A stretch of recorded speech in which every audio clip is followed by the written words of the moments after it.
So it's an absolute pleasure to welcome India's teen sensation Anahat Singh, who is not only a very well-known squash player now, but she is billed as the next squash superstar. So for someone who is just past 15, could be some element of pressure on her, but it's an absolute pleasure to welcome you, Anahat.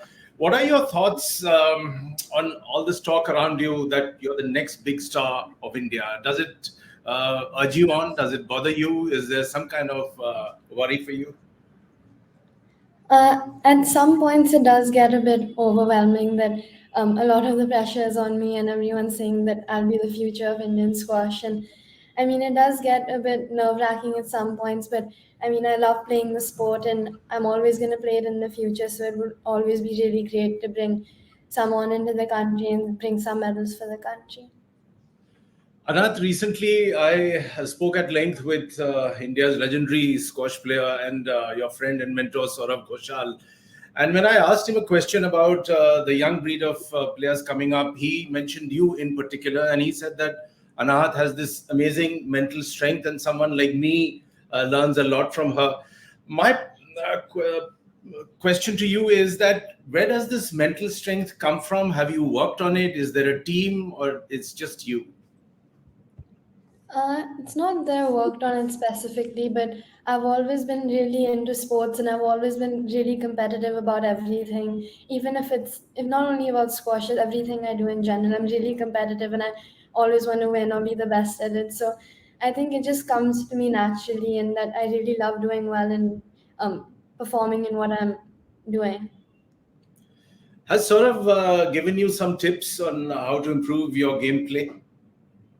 Yeah, I have spoken to him quite a bit about where I'm lacking in the sport, and I mean, all the seniors are all really, really helpful. Just traveling with them and getting to spend time with them, even if they don't really talk to me much about what I need to improve on. And I think just watching them play, watching their matches, there's still so much to learn from them. I watched one of your earlier interviews where you described your transition from first initially being inspired by someone like PV Sindhu in badminton, and then you switched to squash. And you made a very interesting remark in that interview where you said that I took to squash also because of the fact that there was less competition. Was that the sole factor driving you towards squash, or you found the sport more exciting than badminton? Not necessarily. I don't think that was the main reason why I switched.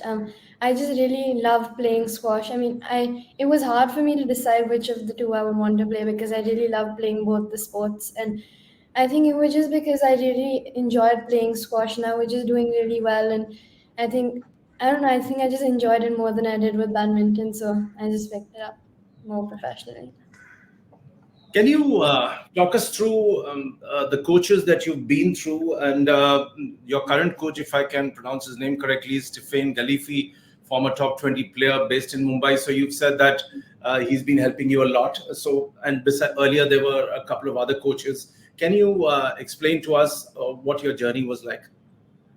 When I first started playing squash, I used to train with Amjad sir and Puneet sir. They were both based out of Delhi, and yeah, it was just in the beginning I used to train with them. They really helped me get into the basics of squash. But I think further on to it, I didn't really have that many coaches because, like right now as well, the coach I have, he's based in Bombay and he's not in Delhi. So it does get a bit hard sometimes to train with him, but I think whenever I get an opportunity, I always try to go to Bombay or he comes to Delhi or during tournaments. I think we always try our best to train together. What is the kind of time that you need to devote during training, and also how do you ramp up before a tournament, because a lot of youngsters would be looking at you and getting inspired and they would want to take to this sport. So what is your advice for them, and what is your regimen like? Normally people think that I play quite a few hours in a day, but honestly, I don't play more than 2 to 3 hours in a day.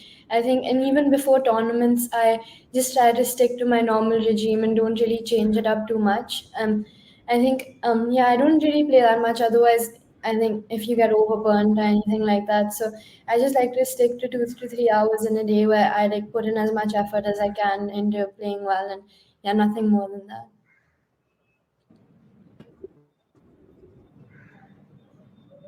And Any thoughts that you would like to share about nutrition, about diet, and physical conditioning?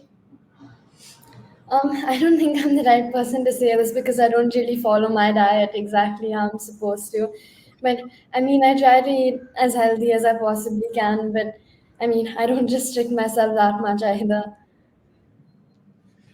Okay, looking at the 2028 Olympics, because squash has become a part of that, and I know it has excited a lot of many players like you.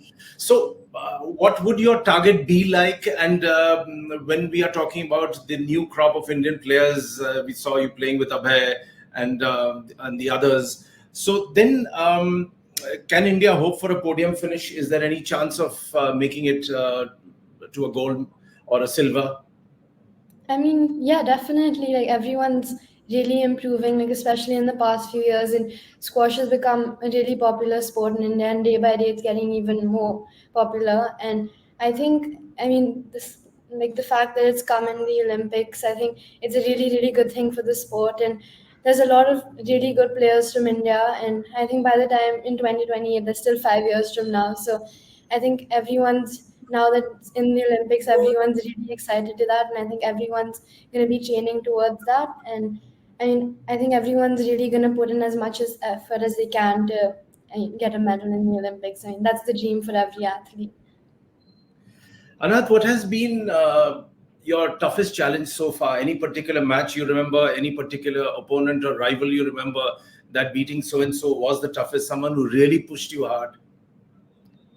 When you asked the question, this was like 2 years ago, but it was in the British Junior Open under 13 semi-final, and I mean, it was the first match I could think of when you asked me this question, and it was really, really close. It went down to like the last point, and I got like really lucky that she made a mistake, and I got the point. And I mean, I can still remember the last like that entire match really well, and now even if I think about it now, like my heart starts racing. And I mean, that tournament in general, it was, I mean, I lost in the finals, but I was really excited to have won that match. And yeah, I mean, it's something I'll always remember, I think.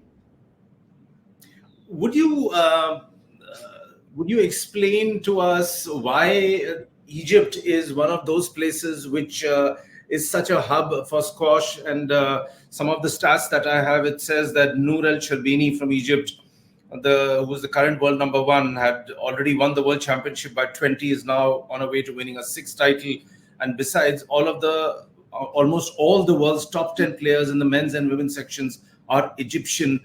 Have you given any thought to that? Have you studied the model? Would you like to comment on that? Yeah, I mean, for Egypt, squash is like the cricket for India. I mean, it's the best sport. Like the athletes, I think the players are the sport is doing the best in that country. And I think it's just that um, I don't think there's really much of a difference, and just that I mean the facilities that they have, the coaches, the players. I think everything is just much better over there. And I mean, all these other countries are also coming up, including India. India is becoming much better in squash as compared to how it was in the past few years. So I think comparatively from before, we're all catching up to Egypt, and I think yeah, I mean, it's not. They're still ahead of us, and just in like small, really minor details like coaching or facilities or just small match practice. And I think eventually all the other countries will catch up, hopefully. Yeah. I was about to ask you about the facilities in India. Are you happy with it? Would you make any suggestion for any kind of radical improvement? If I compare to the past few years, I think it's been like a huge improvement in the number of facilities and coaches and just the amount of input into the sport. And I mean, I don't think there's much I can say about it. Just more facilities and just small details that would help the sport would be like really, really good. There is another aspect which has come from experts who watch the game. They say that in India there has been a problem of late transition to seniors. Has that affected you in any which way? Obviously not, but would you like the system to change? I mean, I personally started playing in the seniors quite early on, and I think um, I think it was a really good decision that I started playing all of these senior tournaments. That it also helped me a lot in the junior category because my game improved quite a lot playing with all those senior players. And even though if I wasn't winning in the initial few tournaments, I think it really improved my game and really improved the way I was thinking and going on to court. I think really improves your confidence. And I mean, like juniors playing senior tournaments is always really helpful for them, and it, I mean, always motivates them to train more and train harder.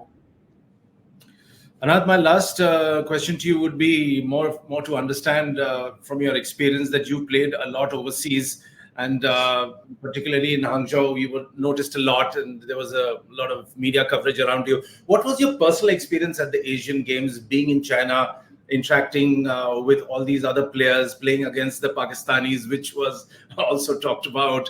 And the way a lot of the journalists really praise the facility in Hangzhou. So, what are your memories of the Asian Games? I mean, the Asian game is like, I mean, I'll never forget it. It was a priceless experience. Just being around all those athletes from not only from squash but from different sports and different countries, and just being around them and getting to play with them. And I mean, in the village, especially like being around all of those top athletes and seeing them around just while you're eating like breakfast, lunch, and dinner. I mean, I think it was really amazing, and I'm really grateful to have gotten that experience at such a young age. Anat, thank you very much for your time from Team NNIS. We really wish you all the best and hope that you do very, very well in the 2028 Olympics and also enjoy the journey in between. It's been just fantastic watching you during the Asian Games. All the best. Good luck. Thank you.